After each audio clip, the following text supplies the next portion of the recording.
आज हम लोग क्लास 10th का एक्सरसाइज 5.1 का क्वेश्चन नंबर 2 देखेंगे।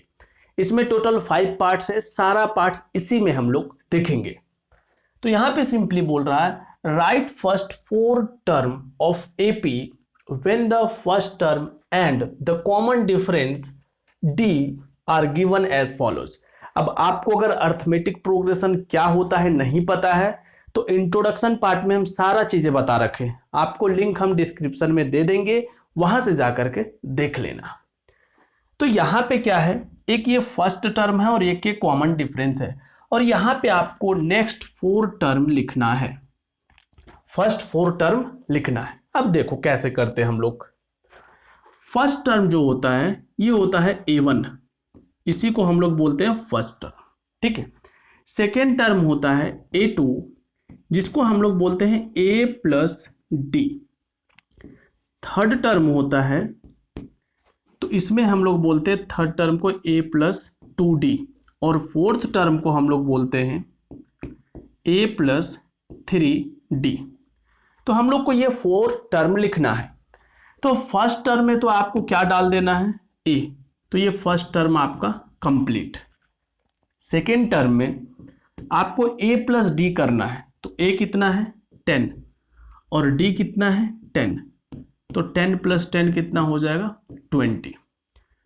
थर्ड टर्म अगर आपको निकालना है तो A प्लस 2D, मीन्स यहाँ पे जितना रहता है ना उससे कम यहाँ पे नंबर लिखना है D के पास। तो A के पास 10 प्लस 2D, 2 इंटू 10, तो 10 इंटू 2 20 प्लस 10 30, और फोर्थ यहाँ पे 10 और इस लिख लो 10 इंटू 3 इंटू 10, तो 30 प्लस 10 40। तो यहाँ पे आपके पास एपी क्या आ गया वो आप यहाँ पे लिख सकते हो, है ना। एपी में डायरेक्ट 4 टर्म ही बोला था, बट अगर आप इसको एपी में लिखना चाहो ऐसे तो आप लिख सकते हो 10 20 30 40, 10 20 30 एंड 40, ये 4 टर्म आपके पास है। क्लियर है। सिमिलरली उसका भी लिखना है, तो देखते जाना, है ना। सेकंड में इसको हम लोग कैसे लिखते हैं, A1 फर्स्ट टर्म कितना है A ही होता है ना। Second term A plus D, third term बताते जाओ A plus 2D, and fourth term A plus 3D। Clear है यहां तक। अब देखो आगे, A का वैल्यू -2 है तो ये -2 हो जाएगा।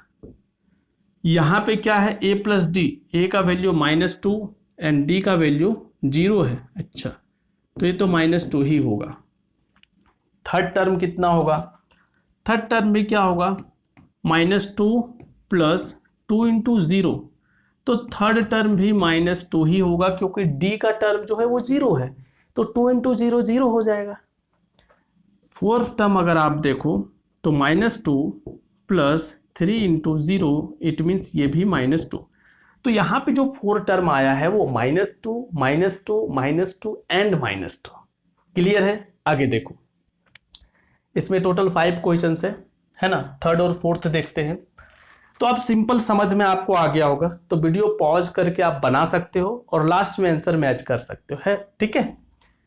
तो यहां पे आप क्या लिखोगे A1 A2 A3 और A4। A1 तो ये होता है, ये प्लस डी होता है, A प्लस 2D होता है। देखो ये बार बार हम इसलिए लिख रहे हैं ना ताकि आपको याद हो जाए, और आप भी बार बार लिखना ताकि ऐसा याद हो जाए कि A3 means A plus 2D, ठीक है, क्योंकि इसको हम लोग आगे आने वाले क्वेश्चंस में यूज करेंगे। तो यहाँ पे A का वैल्यू कितना है 4 हो जाएगा। A प्लस डी, तो 4 प्लस, देखो ये -3 है तो इसको ऐसे लिखना, तो अब क्या हो जाएगा ये 4 और ये प्लस माइनस -3, तो 4 - 3 ये कितना आ जाएगा 1। Second term 1, third term A4 है, प्लस है 2 है, और D का वैल्यू कितना है -3। तो यहाँ पे देखोगे 4 2 3 6 और माइनस प्लस माइनस, तो ये कितना आएगा -2। यहाँ पे अगर आप देखो तो a का वैल्यू 4 प्लस 3 और d का वैल्यू -3, तो 4 3 9, ये माइनस में, तो ये -5, तो ये आपका 4 टर्म आ गया, 1 2 3 एंड 4। क्लियर है। नेक्स्ट देखो, यहाँ पे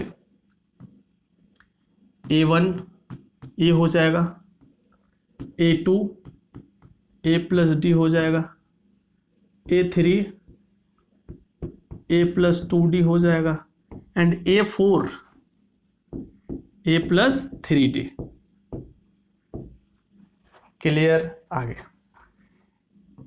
a means a -1, a2 means a plus d, तो -1 प्लस 1/2। इसको आप सॉल्व करना तो आंसर आ जाएगा -1/2। ठीक है। थर्ड नंबर a का वैल्यू -1 प्लस 2, d का वैल्यू 1/2, तो ये 2 में 2 कैंसल और -1 और +1 कितना हो जाएगा 0, तो ये आ जाएगा 0। फोर्थ टर्म -1 प्लस 3 इंटू 1/2, तो इसको जब आप सॉल्व करोगे तो ये तो पहले नंबर -1 प्लस 3/2 है, तो इसका आंसर 1/2 आ जाएगा। सॉल्व कर लोगे आप एलसीएम लेकर के। क्लियर है। तो इस टाइप से आपका ये थर्ड एंड फोर्थ हो गया। एक और बचा हुआ प्यारा सा है वो, उसको भी देख लो। ये है डेसिमल में थोड़ा सा, है ना, तो देखना A1 A2 A3 and A4। A1 को तो हम लोग सिंपली A बोलते हैं, तो A मीन्स ये, ठीक है, थोड़ा इसको ऊपर कर लो। A2 अगर हम लोग बोले तो A प्लस डी। अब A का वैल्यू कितना है, A का वैल्यू है -1.25 और D का वैल्यू कितना है -0.25। अब दोनों अगर माइनस में है तो इसको आप ऐसे लिख सकते हो, ऐसे आपको पता होगा, ये प्लस माइनस -0.25, तो दोनों माइनस में है तो ऐड होगा, है ना, तो ये हो जाएगा -1.50, इसको आप ऐड करोगे तो, ठीक है, 0.5 से 0.5 ऐड करोगे तो 0 हो जाएगा, 2 2 जार 4, 2 + 2 4 + 1 5 हो जाएगा और 1 और 0 1 हो जाएगा। A3 देखो, A3 में क्या है बेसिकली, A3 इक्वल्स टू क्या होता है, A3 means A plus 2D। अब A का वैल्यू इतना -1.25 प्लस 2 मल्टीप्लाई -0.25, तो ये माइनस प्लस माइनस 25 2 जार 50, 0.50 और यहाँ पे -1.25 ऐड करोगे दोनों को, क्योंकि दोनों का साइन माइनस में है, तो ये आ जाएगा -1.75। Fourth number A plus 3D। A का वैल्यू कितना है 1.25 प्लस 3 इंटू -0.25, तो इसको अगर आप सॉल्व करते हो तो इसका आंसर आएगा -1.25 प्लस 25 3 जार माइनस हो जाएगा, क्योंकि ये माइनस प्लस माइनस, 25 3 जार 0.75, दोनों को ऐड करोगे तो कितना आ जाएगा 1.25 और 0.75, यह आ जाएगा -2.00, जिसको आप क्या लिखोगे -2। तो इस टाइप से आपका ये क्वेश्चन नंबर 2 होता है फिनिश। आई होप आप लोगों को समझ में आया होगा। बाकी क्वेश्चंस का सॉल्यूशन देखना है तो डिस्क्रिप्शन में आपको लिंक मिल जाएगा। हम मिलते हैं आप लोगों से नेक्स्ट वीडियो में।